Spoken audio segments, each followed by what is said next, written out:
Han, okay ka lang ba dyan? Bakit parang kapos ka sa paghinga ngayon? Pagtataka ng mister ko nung minsang kausap ko siya sa telepono habang nakakulong ako sa bisig ng isang tricycle driver na di nagsasawang dalhin ako sa kama sa bawat pagsapit ng gabi ng aking bakasyon.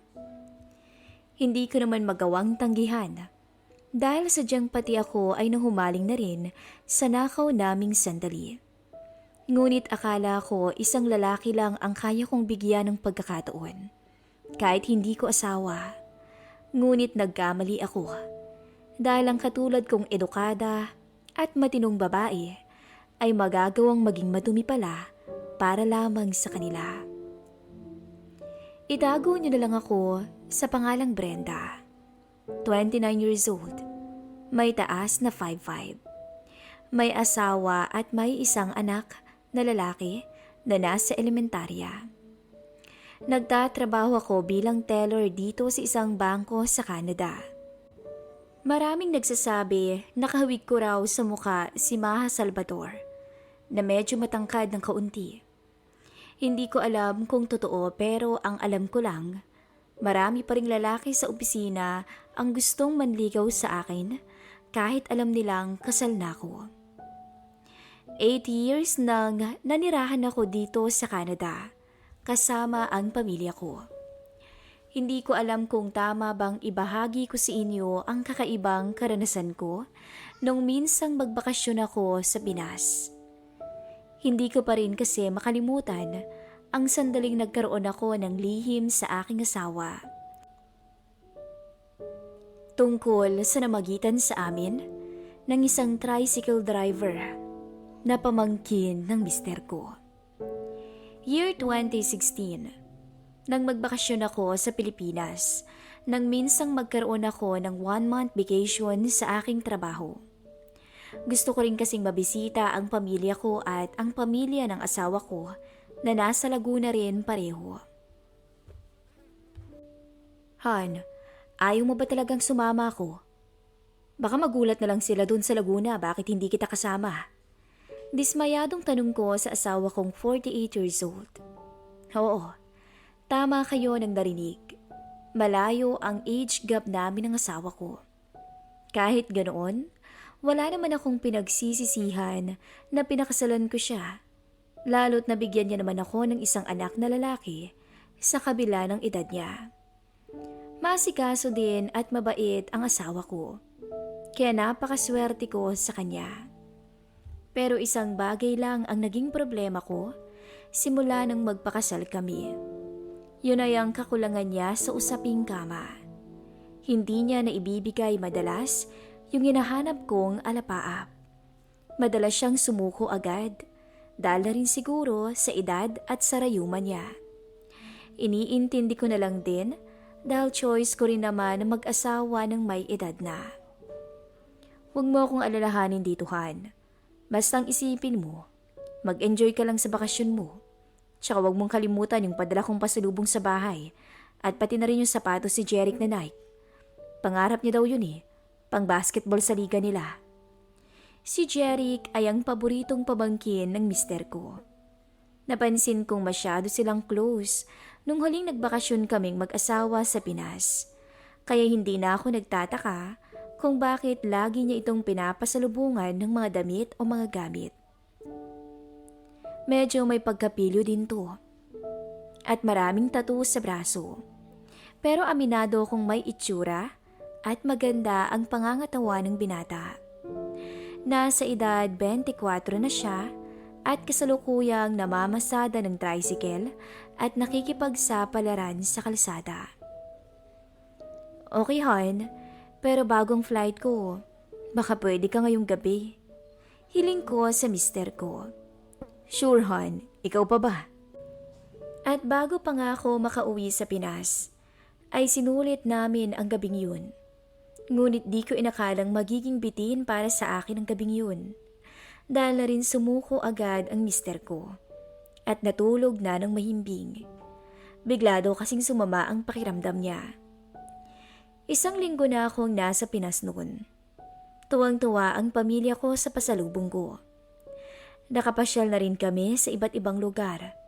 Nakakapagod pero masaya talaga. Minsan ay nagkalungkat ako ng package na dala nang makita ko ang sapatos na bilin sa akin ng asawa ko na ibibigay ko sa pamangkin niya. 2 barangay ang pagitan ng bahay namin sa bahay nila Jeric. Mga 3 bahay naman ang pagitan ng bahay niya sa bahay ng asawa ko. Nagpa siya kung magpunta roon kinabukasan ng umaga para ihatid ang sapatos na padala ng mister ko. Maaga akong naligo ng umagang yun. Nagsuot ako ng blouse at palda na paborito kong isuot.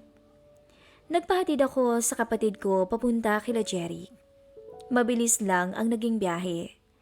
At palapit pa lang ng waiting shed ay tanaw ko na si Jeric na nakaabang sa mga pasahero. Kasama niya ang 2 pang lalaki. Isang kaedad niya at isa naman ay mukhang manong na. Naka-jersey siya at short lang ng oras na yon. Matagal-tagal ko na ring hindi nakikita ang pamangkin ng mister ko. Hindi naman nalalayo ang edad niya sa akin dahil nga sa may edad na rin ang mister ko nung pakasalan ko siya. Pero isa lang ang napansin ko. Mas naging mature na siyang tingnan kumpara dati. Mukhang batak na rin ang katawan. May itsura talaga si Jeric. May pagka-bad boy looks lang talaga, palibhasa laging nasa lansangan. Nang tumapat ang sasakyan namin kung saan sila nakapark, ay laking gulat nito nang makita ako sa aking pagbaba ng kotse. Tita Glenda, kailan pa ho kayo nakauwi? Nasaan ho si Tito Waldo? Pagtatakang tanong niya sa akin. Ay nako, wag nang titang itawag mo sa akin. Halos 5 taon lang naman ang agwat natin. Nagmumukha naman ako matanda niyan eh. Sabi ko. Ayun, nagpaiwan. Ayaw niyang iwanan yung negosyo niyang car wash. At pansin kong pinagmasdan ni Jeric ang katawan ko, pero binaliwala ko lang yun nung una. Naku, sayang naman. Ano pala ho sadya niyo dito, Miss Glenda? Wala ba akong pasalubong dyan? Meron syempre. Pinabibigay sa'yo ng tito mo. Eto, sapatos. Kinuha ko ang box ng shoes sa may kotse, sabay abot kay Jeric. Naku, salamat po ah. Tinupad niya talaga yung pangako niya sa akin noon. Tuwang sabi niya. Dahil natuon ang atensyon ko kay Jeric, hindi ko napansin na kanina pa pala ako pinagmamasdan ng mga kasamahan niyang tricycle driver. Nang mapansin ko sila, ay bigla nilang iniiwas ang tingin sa akin. Hindi ko alam pero parang may kung anong kiliti sa aking pagkatao kapag nahuhuli ko ang mga kalalakihan na natatakam sa akin. Pero hanggang dun lang yun dahil kasal na ako at may asawa na. Kumusta nga pala Jeric? May asawa ka na ba ngayon? Biglang na itanong ko. Oho tita, kaso hindi pa kami kasal eh. Live-in pa lang pero bumukod na kami. Ipapakilala ko po siya sa inyo. Tara sa bahay. Naku, sa susunod na lang Jeric. Hapon na rin kasi eh. Hindi bali. Pwede mo na lang akong sunduin sa bahay kapag wala kang pasada. Sabi ko sa kanya. Eto nga palang 1,000. Dagdag mo na lang sa pambili ng kailangan nyo ng asawa mo. Dagdag ko pa. Dahil medyo nakakaangat kami sa buhay ng mister ko, hindi naman kami naging madamot sa mga kamag-anakan niya. Kung meron kami, magbibigay naman kami, lalo't alam namin na hindi naman sinuwerte sa buhay yung iba, katulad ni Jeric na isang tricycle driver. Salamat po ah, sana makilala nga kayo ng misis ko. Lumipas ang mga araw. 2 linggo na lang ay babalik na ako sa Canada. Nasa beranda ako ng bahay namin noon ng hapon. Nagkakape. Kakagising ko lang din nang biglang bumungad sa gate namin si Jeric. Naka-tricycle to. Agad ko naman siyang pinagbuksan. Anong meron Jeric? Napabisita ka yata? Tanong ko. Susunduin ko sana kayo eh. Birthday kasi ni Mrs. May konting handaan at inuman sa bahay. Ganon? O sige, antayin mo ako at maliligo lang ako. Nakakahiya naman. Sagot ko. Dahil bakasyon ko, lahat ng pwedeng puntahan at galaan ay pinupuntahan ko. Hindi ko pwedeng palagpasin ang pagkakataon sa bawat araw. Ilang minuto lang ang lumipas nang lumabas ako sa bahay. Nakaayos na ako. Plain t-shirt at jeans na fit. Hindi sigurado pero tila may ibang kahulugan kung paano ako tignan ni Jeric habang papalapit ako sa tricycle niya. Nang sumakay ako ay nagsalita siya. Swerte talaga ni Tito at ikaw ang napangasawa niya. Mabango na, maganda pa. Naku, bolero ka pa rin talaga. Baka isumbong kita sa misis mo niyan. Biro ko. Sa totoo lang naman ako eh. At nagsimula ng umandar ang medyo may kalumaang tricycle na pampasada niya. Medyo may kalapitan lang din ang lugar nila sa amin. Kaya wala pang 10 minuto ay naroon na kami. Nagulat ako dahil masyadong maliit lang ang inuupahang bahay ng mag-asawa. Parang 1 kwarto lang ang lawak. Agad kaming nagtungo sa loob pagka-park ng tricycle sa tapat ng bahay. Wala yatang bisitang asawa mo, Jeric? Tanong ko nang mapansing walang ibang tao kundi kami lang. Hindi na kami nag-imbita pa kasi mahiyain din ang misis ko eh. Ella, andito na si Tita Brenda, yung sinasabi ko sa yung asawa ni Tio. Hi ate, bati ng babae sa akin habang inaayos ang mga pagkain sa maliit na mesa. Maganda rin ang misis ni Jeric. Kung sabagay, may itsura din naman siya, kaya siguro nagustuhan din siya ng babae. Hi. Happy birthday nga pala, Ella. Salamat po, Ate Glenda. Maya-maya lang ay sabay-sabay na kaming kumain ng mga handa. Simple lang ang handa, pansit, kaldereta at soft drinks. Nang matapos kumain, ay tuloy ang aming kwentuhan hanggang sa magkayayaan kaming uminom na 3. Pumayag na rin ako, total kaming 3 lang naman. Pero bago yun, napansin kong naglatag muna ng higaan si Ella sa bandang sulok ng bahay. Parang 1 kwadrado lang talaga ang bahay, pero naroon na ang lutuan at iba pa. Bumili ng ilang beer si Jeric at sa kanyang pagbalik ay nagsimula na ang aming inuman at kwentuhan. Aminado kung hindi na ako masyadong nakakatikim ng alak simula nung mag-asawa ko, kaya feeling ko ay madali akong malalasing. Tuloy ang kwentuhan namin sa mga buhay-buhay namin o mga naging karanasan. Hanggang sa mapansin ko ang paghaplos ni Jeric sa legs ng misis niya paitaas, na mukhang lasing na rin ng mga oras na yun. Nasa harapan ko lang silang dalawa at magkatabi. Pero lalo akong nagulat nang magtama ang mga mata naming dalawa ni Jeric. Kumindat siya sa akin at maya-maya lang, binuhat niya ang misis niya para ihiga sa nilatag na higaan. Mukhang nakatulog na to sa kalasingan. Pasensya ka na ho ah, mahina talagang uminom si misis. Sabi niya habang inaayos ang pagkakahiga ng asawa. Ganun ba? O siya Jeric, medyo hilo na rin ako eh. Baka makaistorbo pa ako sa inyo. Salamat nga pala sa pag-imbita ha. Palabas na ako ng pinto nang biglang hilahin ni Jeric ang braso ko pabalik. Napabalikwas ako at sa paglingon ko ay isang mapangahas na halik ang aking nasalubong mula kay Jeric. Agad kong naitulak siya sa pagkabigla. Anong ginagawa mo? Paano pag nakita ka ng misis mo? Huwag po kayong mag-alala. Malabong magising si Ella pag lasing. Pagkasabi noon, agad akong hinila ni Jeric at isinandal sa pader. Dahil nahihilo ako, hindi ko magawang tumanggi sa binatang tricycle driver. Namalayan ko na lang na unti-unting bumababa ang zipper ng jeans ko. Agresibong binigyan niya ako ng halik na bumaba pa ng tuluyan hanggang sa mapakagatlabi na lamang ako. Namalayan ko na lang ang sarili ko na kusa ng tumugon sa nais ni Jeric. Kusang bumukas ang aking mga bibig para bigyang laya ang halik niya sa akin. Hindi ko akalain na papayag akong pagsawaan ng isang lalaki habang ang misis niya ay mahimbing na natutulog sa isang sulok at nakaharap pa sa amin na anumang oras ay pwede kaming mahuli.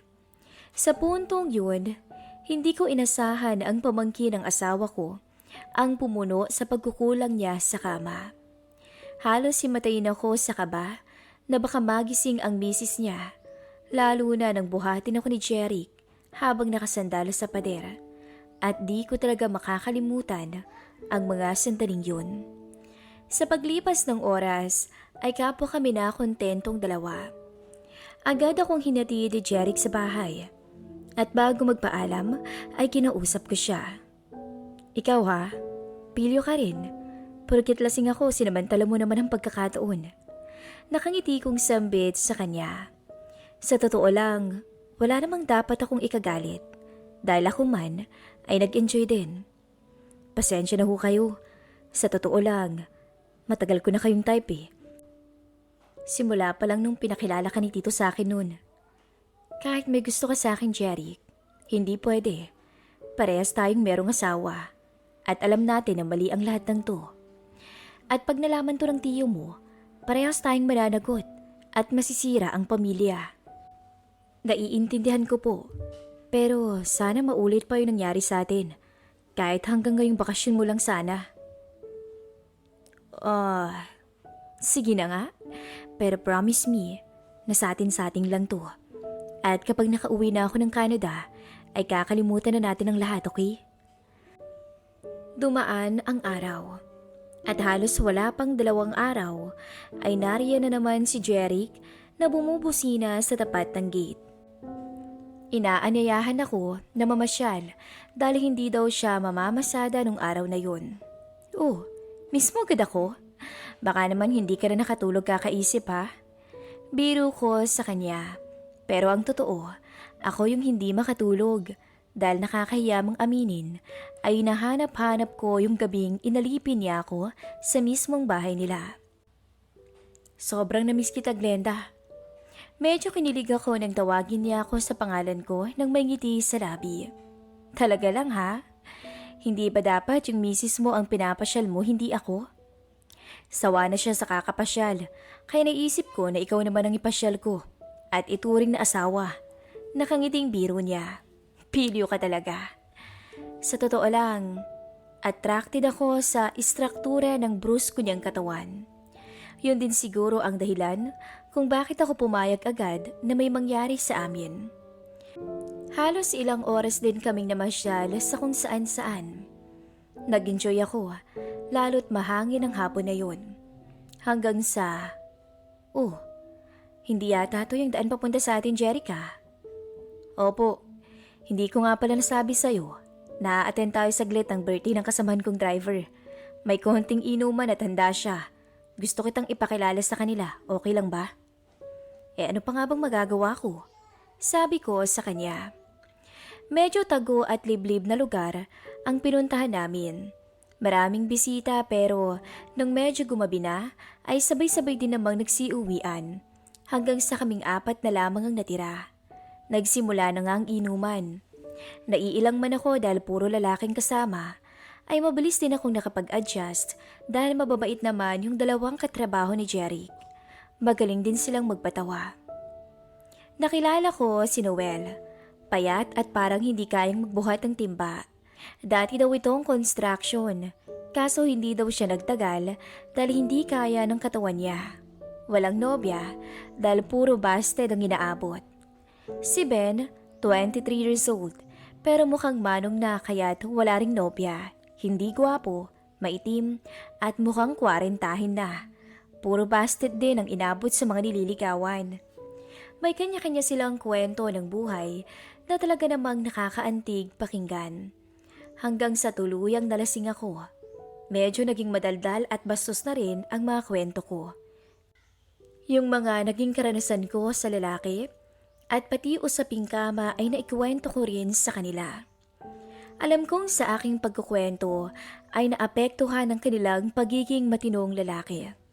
Pati si Jeric na katabi ko ay nakayakap sa aking bewang at pasimpleng haplos sa aking legs kahit napapansin ng mga kasama niya. Maya-maya, bumulong si Jeric sa akin ng makitang. Halos mapapikit na ako sa hilo. at kalasingan habang ngiti-ngiti sa mga kwentuhan namin. Glenda, baka pwede raw na pagbigyan sila kahit minsan lang. Bulong ni Jeric sa akin.